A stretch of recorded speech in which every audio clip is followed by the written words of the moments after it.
Now we're looking at 6 alleged terrorists who've been arrested by the Delhi police. Of course, it is a multi-city raid that the police carried out. We're looking at 6 terrorists who could be plotting a massive terror attack right ahead of the festive season in India. Here's a detailed report into the kind of terror plot that was being planned ahead of the festivities.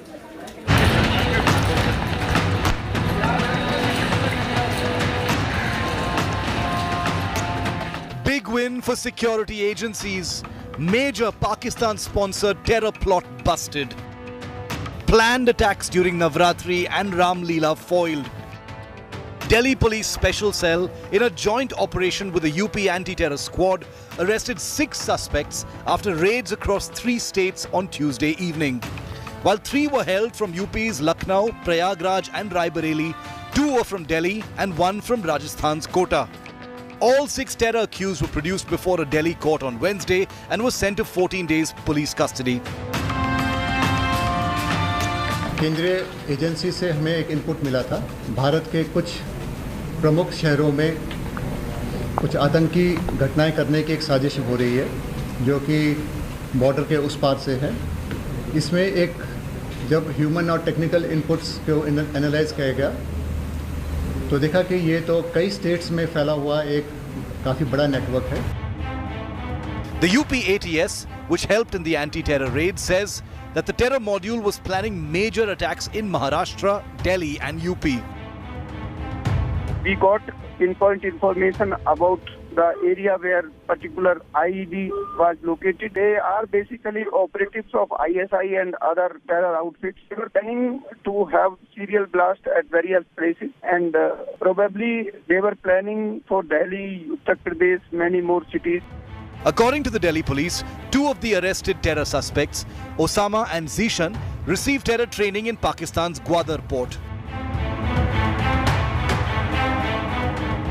A stunning Dawood company or D company link to the terror plot has also emerged. According to the Delhi police, the entire conspiracy was hatched by the Pakistan-based brother of Dawood Ibrahim, Anis, who collaborated with the Pakistan ISI to plot a series of IED blasts during India's upcoming festive season. The police have also unearthed the role of the Pakistan ISI in training terror recruits to launch attacks on Indian soil. Training the terror recruits in bomb making and firing Kalashnikov rifles. The family members of the arrested accused, however, claim they are innocent. Delhi police से request है कि अपनी जांच पहले जल्दी मुकम्मल करें और जल्द से जल्द हमारे भाई को रिहा करें। सऊदी अरब गए थे फैमिली के साथ, उसके बाद 2013 में हम लोग वहाँ से वापस आ गए और उसके बाद से हम लोगों ने सहारनपुर में तालीम हासिल की और उसके बाद कभी भी मुल्क से बाहर नहीं गए। The center has called an emergency huddle of all anti-terror squad chiefs on Friday following this terror bust. वो लोग तो लगातार ऐसे प्रयास करते हैं, लेकिन इस समय एक मजबूत सरकार देश में है, इस तरह के कोई मंसूबे सफल नहीं हुए। A manhunt is now on to nab the terror headhunters who had helped the group to travel to Pakistan.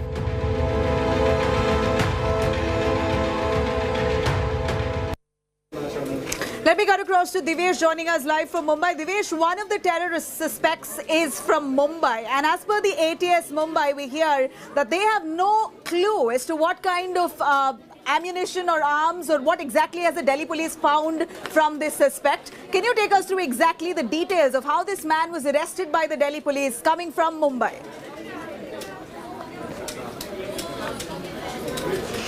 Samir Kalia. Mohammad Sheikh alias Samir Kalia, a resident of Dharavi in Mumbai, was apprehended by the Delhi police officials while he was travelling in a train from Mumbai to Delhi. He was apprehended at Kota and then placed under arrest. Delhi police officials have said that Jan Mohammad Sheikh was in touch with Anis Ibrahim, and earlier he worked for Fahim Machmach, the deceased gangster working for the Dawood Ibrahim gang. Jan Mohammad Sheikh had been the supplier of arms and ammunition and also was allegedly going to deliver explosives to the terror accused who've been arrested and others for whom the hunt is still on. Jan Mohammed Sheikh name earlier had cropped up in the Mumbai police's investigation last year in November when 3 members of the Dawood Ibrahim gang were arrested.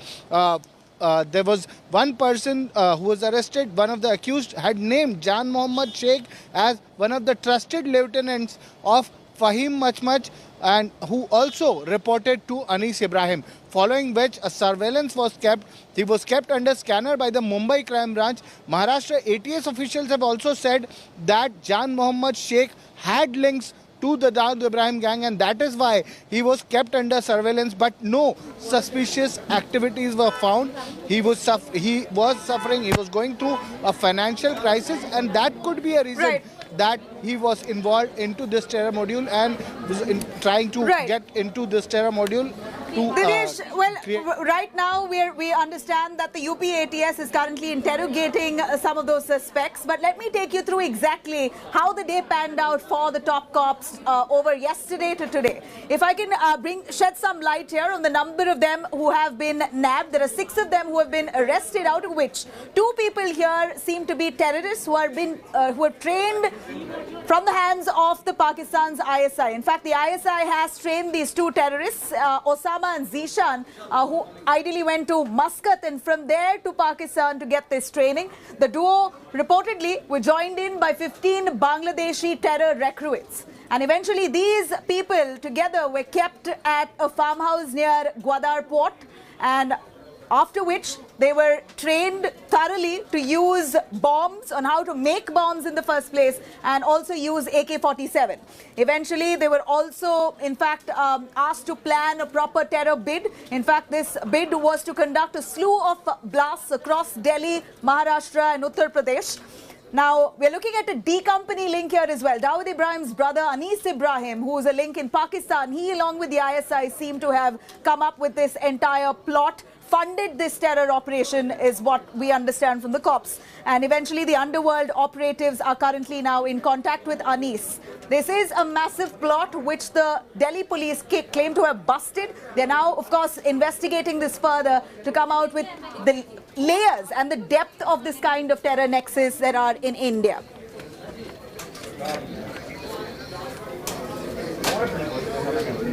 Now we know that this was the kind of plan that these alleged terrorists had, but what exactly was the reason for this nexus, or rather what kind of plan were they trying to carry out? Where were they eventually wanting to blast? And we understand that this is done to, in fact, blast areas right ahead of the festive season.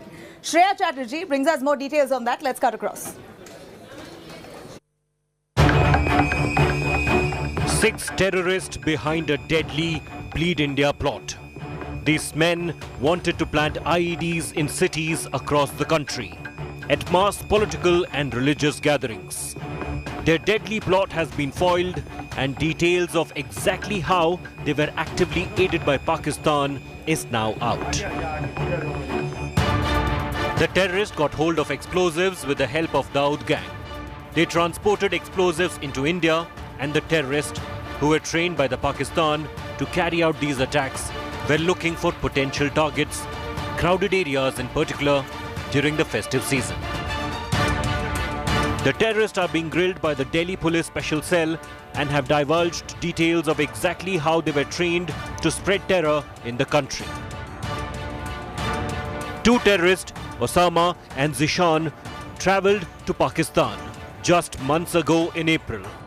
And here's how they did it. The terrorists flew first to Muscat from Lucknow and then made their way to the Gwadar port in Pakistan via sea. Their passports were taken away from them so that they could not flee. And they were trained by the Pakistani army to make IEDs and use weapons for 15 days. Muscat से इनको by ship and boat Pakistan ले जाया गया, और जहां पर कि इनको एक्सप्लोजिव बनाने में और साथ में fire arms including AK-47 handle और फायर करने की ट्रेनिंग दी गई. Most of these terrorists have a crime background. Jan Mohammed Sheikh, alias Sameer Kalia, also in custody, is a resident of Dharavi and was under the Mumbai police scanner in extortion cases. The Mumbai police also questioned Mohammed Sheikh's family members after conducting raids at his Dharavi residence. 6 accused have been arrested in a terrorist case. One of the accused is from Maharashtra. He is a resident of Dharavi, Mumbai. He boarded the train on 13th. He was apprehended by Delhi police when the train reached Kota. Now, this fellow has got some old connections with the D company. From Delhi to Mumbai, Lucknow to Kota, a conspiracy to unleash violence during the festive season has been busted by our alert forces. Pakistan's attempt to foment trouble in India has once again been thwarted. With Shreya Chatterjee and Divyesh Singh, Bureau Report, India Today. All right, let's cut across to our former DGP Uttar Pradesh joining us, Mr. Vikram Singh. Thank you very much for speaking to India Today, sir. Here we're looking at a wake-up call that's really right at our face. 6 alleged terrorists who have reportedly been backed by the Pakistan's ISI have now been arrested, and they were allegedly plotting a terror strike across multiple cities ahead of the festive season. This, of course, leaves us shocked and, really a spine-chilling information that has been shared by the Delhi police. But do give us an insight into the extent of the Pakistan's backing here with terror suspects in India. They still have quite a hand and quite some involvement through their sleeping cells. Good evening. You have put it properly that this is indeed a wake-up call. It is not for the first time, but multiple times that Pakistan has patronized these radicalized youth and has been instrumental in bringing them to Pakistan. 2 of them were picked up, and there were 2 trainers. Jabbar and Hamza, the 2 trainers, have been identified. Pakistan in itself has a factory training jihadis, Darul Uloom Haqqani. But the 2 that were picked up, Osama and Zishan, were trained by these 2 ISI and Pakistan Army trainers into IED and also fabricating explosive with material available at the corner grocer shop or the pharmacist. Also in the use of close quarter weapons and also automatic weapons. Now the timing, you also have in your opening remarks very lucidly explained why now. Why now? Because of the festive season, the Ram Leela, the Navratri, the forthcoming Diwali festival, and also, I say, the elections in Uttar Pradesh and elections in other states. Therefore, to create a social divide and create a communal atmosphere in the country and bring India a bad name, that was the whole purpose of this exercise. Right. And he very rightly mentioned ISI Ibrahim, the foot soldier of the ISI, and also Dawood, who is staying in Karachi, it is known the world over, also are behind these operatives. I was just coming to that. The D company link here, that's what the police say, that they have some kind of nexus with Dawood Ibrahim's brother in Pakistan, ISI Ibrahim, who has allegedly funded this entire terror module. How exactly do they have access to these people in India even till today, sir? It is not that is something unusual. You may recall that Dawood Ibrahim happens to be the son of a former Mumbai police head constable, and therefore he knows his roles. Dawood Ibrahim has a lot of property in Maharashtra and Mumbai, and it was very difficult for the law enforcement agencies to dispose of property of because people out of terror did not purchase those properties. Also, they have their links. You may recall that, of course, maybe till about 5 years ago, the parties that their family members gave were frequented by people who mattered in Mumbai and Maharashtra. Even political people went there. Therefore, for them, it is child's play to recruit people and then go in for. And the person that they have recruited in Mumbai, the person also working as a courier and has a criminal record, Jan Mohammed. They picked up Jan Mohammed not out of accident, but with a purpose. Why? He is a courier delivery boy. He knows the ropes. He knows all the routes. He has a driving license and has the identity papers to be of a guide and a scout to those who want to plant bombs and IED explosives wherever they want to. And here, it is ISI Ibrahim and Dawood Ibrahim wouldn't know where they are. Right. I don't think anybody. They know Mumbai like the back of their palm. Well, Mr. Singh, but the Mumbai police itself, the Mumbai ATS, the Maharashtra ATS there, Vineet Agarwal says that he has no information about Jan Muhammad Ali having any kind of explosives. He was under their radar, but not enough to suspect him for terror. They have no idea. They go to take the information from the Delhi police is what they say, while the family members of some of these alleged suspected terrorists say that this is a case of misidentification and that they're innocent. This is the same old story. It is difficult to find the family member or an accused who would say that yes, he is complicit and involved and he is guilty. I have yet to come across a single person where the person said that yes, he is guilty. The family members will put up a defense, wait for another 24 hours, and you will see so many Mombatti walas coming and speaking in their favor. All right.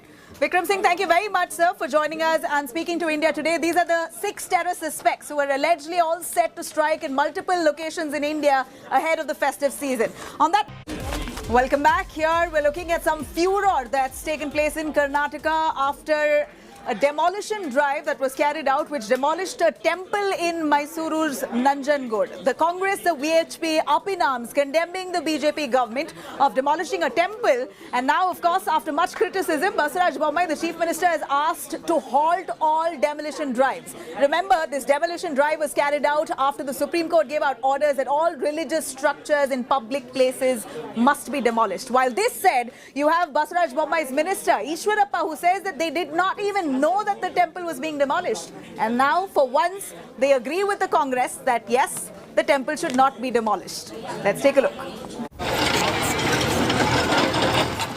Mysuru's Nanjanagudu temple being razed to the ground. The demolition that followed a Supreme Court order against illegal structures has sparked a political war in Karnataka. The Congress has hit out at the BJP government in the state, claiming the temple is an ancient monument. This BJP MP, if it was a Congress government, how would he have behaved? What about all the other BJP workers, RSS members? Why are they all suddenly quiet today? The state authorities have rejected Congress charges. They claim the temple was only 12 years old and did not feature in the Archaeological Survey of India's map. The opposition uproar, however, has forced CM Basavaraj Bommai to order a halt to the demolition drive. ಎಲ್ಲ ವಿವರಗಳನ್ನು ನಾನು ಸದನದಲ್ಲಿ ಅದರ ಬಗ್ಗೆ ಹೇಳ್ತೀನಿ. ಒಂದು, ಈಗಾಗಲೇ ಏನು ಹೊಡೆದಿದ್ದಾರೆ, ಯಾವ ರೀತಿ ಕ್ರಮ ಯಾಕೆ ತೆಗೆದುಕೊಂಡಿರಿ, ಎಲ್ಲರನ್ನು ಕನ್ಸಲ್ಟ್ ಮಾಡಿದ್ದೇನೆ ಅನ್ನುವಂಥದ್ದು ನೋಟಿಸನ್ನು ತಹಸೀಲ್ದಾರ್ ಅವರಿಗೆ DC ಅವರು ಕೂಡ ಕೊಟ್ಟಿದ್ದೇವೆ.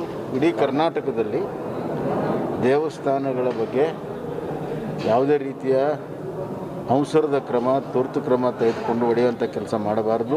ಸುಪ್ರೀಂ ಕೋರ್ಟ್ ಆರ್ಡರ್ನ ಸಮಗ್ರವಾಗಿ ನಾವು ಅಧ್ಯಯನ ಮಾಡಿ ಸ್ಪೆಸಿಫಿಕ್ ಡೈರೆಕ್ಷನ್ಸನ್ನು ನಾವು ಇಶ್ಯೂ ಮಾಡ್ತೀವಿ. There is anger within the Sangh Parivar over the Mysuru temple demolition. The Vishwa Hindu Parishad held street protests against the government's drive. ಏನು ಸುಪ್ರೀಂ ಕೋರ್ಟ್ ಆರ್ಡರ್ ಇದೆ ಅದರಲ್ಲಿ ಸ್ಪಷ್ಟತೆ ಇದೆ. ಮೊದಲನೇದಾಗಿ ಯಾವ್ಯಾವ ಸಾರ್ವಜನಿಕ ಸ್ಥಳದಲ್ಲಿ ಏನು ದೇವಸ್ಥಾನ ಇದೆ ಅದನ್ನು ಮೊದಲು ರೆಗ್ಯುಲರೈಸ್ಗೊಳಿಸಲಿಕ್ಕಿರುವಂತಹ, ಊರ್ಜಿತಗೊಳಿಸಲಿಕ್ಕುವಂತಹ ಒಂದು ವ್ಯವಸ್ಥೆಯನ್ನು ಮಾಡಬೇಕು. ಅದಕ್ಕೆ ಸಂಬಂಧಪಟ್ಟಂಥ ಕ್ರಮ ತಗೊಳ್ಬೇಕು. ತದನಂತರದಲ್ಲಿ ಅದಾಗೋದಿಲ್ಲ ಅಂದರೆ ಅದನ್ನು ಸ್ಥಳಾಂತರ ಮಾಡಲಿಕ್ಕಿರುವಂಥ ಒಂದು ಕ್ರಮ ತಗೊಳ್ಬೇಕು. The feud started with the Supreme Court's direction to the Karnataka government to remove illegal religious structures. Karnataka State Chief Secretary wrote to Deputy Commissioners on July 1st, stating that Karnataka has 6,395 unauthorized religious structures in public places. A big jump from 5,688 on September 29th, 2009. In 12 years, the state government was able to demolish, relocate or regulate only 2,887 structures. The state chief secretary had directed officials to demolish at least one illegal structure per division. The BJP, which is often accused of playing temple politics, finds the tables turned this time. While it may have temporarily salvaged the situation, the Bommai government will have to look for ways to execute the Supreme Court order. With Nagarjun Dwarkanath in Bengaluru, Bureau Report, India Today.